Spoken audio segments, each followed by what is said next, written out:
For more than 60 years, the bodies at Dyatlov Pass have whispered a question that no one has been able to answer. What could tear open a tent from the inside, drive 9 healthy hikers into sub-zero darkness half-dressed, and leave some of them with injuries so violent, doctors compared them to a car crash? And maybe the most unsettling part is that whatever did it never left a single footprint. Not one. Tonight, we step into that frozen place and listen to what it still remembers.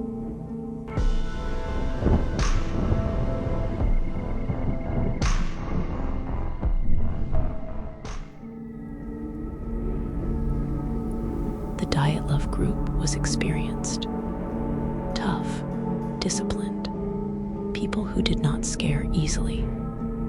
They spent their last night in a quiet tent eating, talking, laughing at small jokes they wrote in their diaries. Nothing felt wrong. Nothing hinted at panic.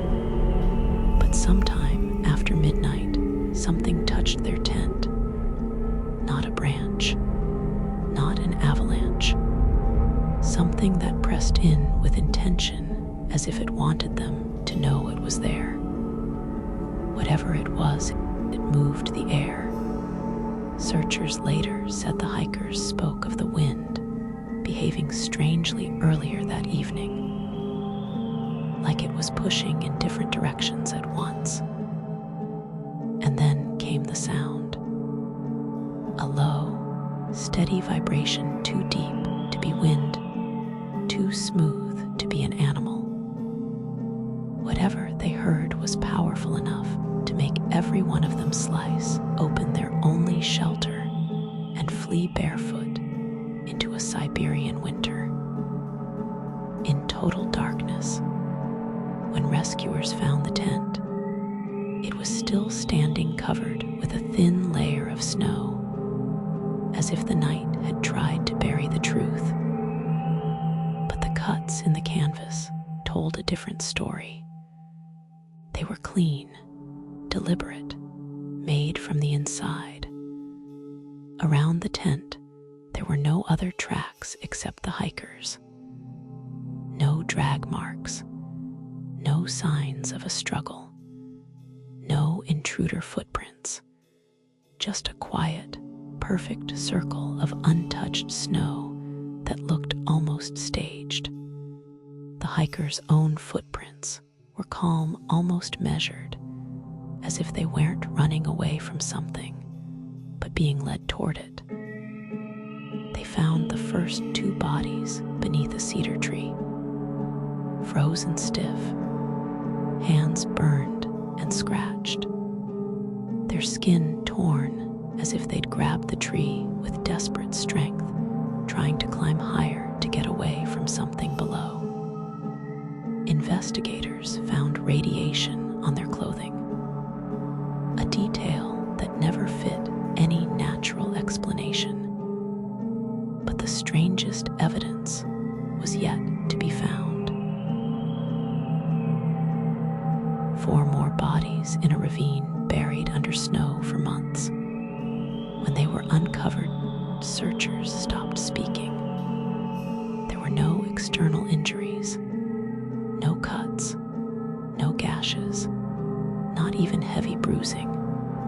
But inside, their ribs were shattered, skulls fractured, bones broken with a force so intense one investigator compared it to being hit by a speeding vehicle. Yet their skin remained untouched, as if something had crushed them without ever laying a hand on them. One woman was missing her tongue. Another was missing her eyes. Both details were quietly omitted from early reports. Rescuers also noticed fabric torn outward, as if something inside the ravine had grabbed their clothing from below. And then there were the lights. Strange, glowing orange orbs seen drifting above the mountains the night the hikers died.